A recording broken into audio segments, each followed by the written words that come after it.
For over a decade, Gal Gadot has occupied one of the most confusing positions in modern Hollywood. She is consistently cast in massive, high-budget films. She headlines franchises. She earns salaries comparable to A-list male co-stars.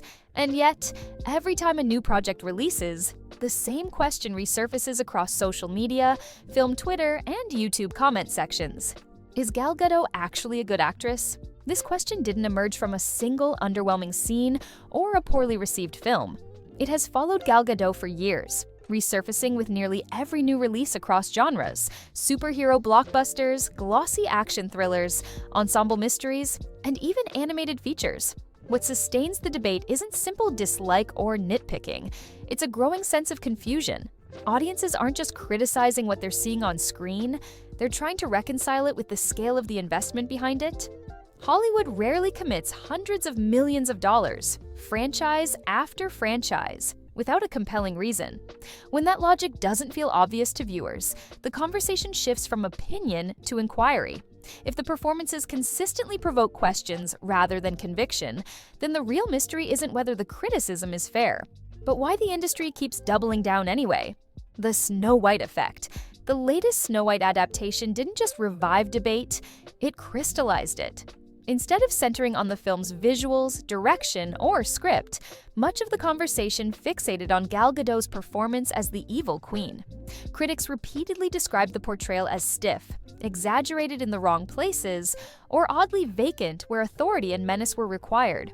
The character was meant to radiate controlled danger and regal confidence, yet often felt detached, as if the performance existed separately from the scene around it. Importantly, this reaction wasn't framed as a sudden drop in quality or an unfortunate one-off. Reviewers weren't asking where her talent went. They were pointing out that this performance aligned perfectly with a pattern they felt they had already observed across multiple films.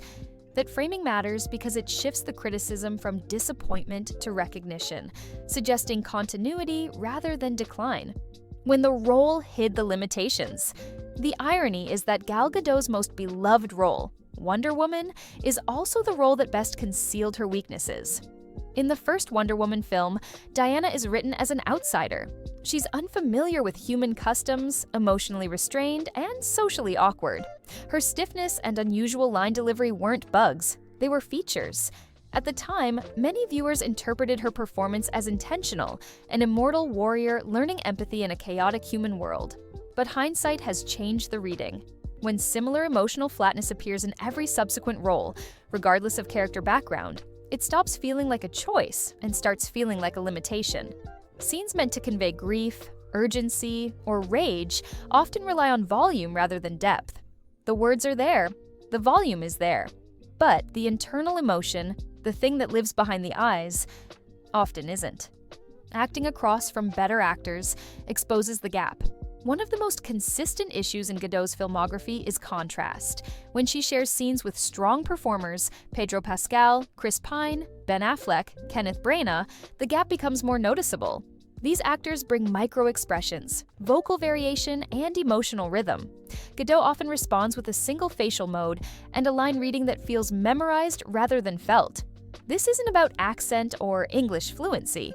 Gadot has spoken English since childhood and has lived and worked in English-speaking environments for decades. The issue isn't pronunciation, it's emotional specificity. Great actors don't just say lines, they react, process, and adapt in real time. Too often, Gadot's performances feel like she's waiting for her turn to speak, rather than responding organically. Even voice acting doesn't hide the problem. Voice acting strips away physical presence and relies entirely on vocal emotion. Unfortunately, this is where Gadot struggles most visibly. In animated roles, intense moments often sound oddly calm or mismatched to the animation. Characters in danger deliver lines that feel casual. Moments meant to feel explosive land flat. Voice acting is unforgiving. There's nowhere to hide behind costumes, lighting, or visual spectacle, and the emotional disconnect becomes obvious. So, why does Hollywood keep casting her? Hollywood keeps casting her because acting skill is only one variable in a much larger equation, and often not the decisive one. Gal Gadot fits several priorities studios value heavily. She has undeniable movie star presence, with a tall, athletic look and instantly recognizable image that suits superhero and action cinema, where visual symbolism carries enormous weight. She also performs well internationally, a crucial factor in an industry increasingly driven by global box office returns rather than domestic audiences alone. Beyond that, she has a reputation for professionalism, showing up prepared, avoiding controversy, and being easy to market, which makes her a low-risk investment for large productions. Her breakout casting as Wonder Woman under Zack Snyder further cemented her position. His emphasis on stylized mythic imagery over naturalistic acting aligned perfectly with her strengths. Once that role succeeded, momentum took over. Studios rarely reverse course after a profitable association. They reinforce it, doubling down on familiarity rather than reassessing performance. The $20 million question. Reports that Gal Gadot earned roughly $20 million for Red Notice, the same figure paid to Ryan Reynolds and Dwayne Johnson, sparked immediate disbelief, but not for the reasons some assumed.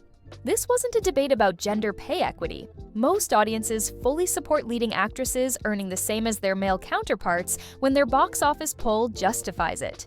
The confusion was practical, not ideological. Traditionally, salaries at that level reflect proven audience draw, repeat ticket sales, and a measurable ability to anchor a film's success. Gadot's compensation felt disconnected from that logic. Viewers weren't arguing she deserved less by default.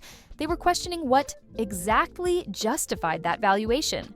The frustration came from a perceived mismatch between cost and contribution, between paycheck and performance. That gap is what turned the conversation from industry trivia into a broader critique.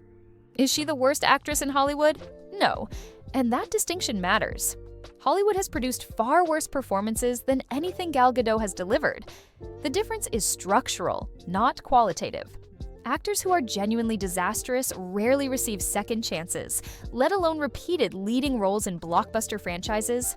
They fade out quickly, relegated to obscurity, or forgotten entirely. Gadot's continued presence at the highest budget tier is what makes her case so intriguing.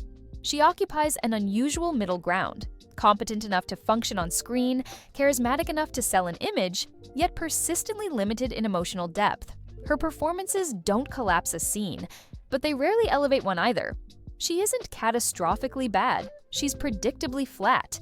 And in an industry that thrives on memorability, that consistency becomes its own strange anomaly. Comparison with other criticized actors. Gal Gadot's situation becomes clearer when compared to actors who once carried similar reputations. Kristen Stewart spent years dismissed as monotone or emotionally vacant, largely due to early franchise roles that emphasized restraint and minimalism. But when Stewart pursued projects that demanded vulnerability, risk, and transformation, the narrative shifted. Films like Personal Shopper and Love Lies Bleeding revealed an actor capable of nuance, discomfort, and genuine emotional presence. The criticism dissolved because the evidence changed. Gadot's career, by contrast, shows little variation.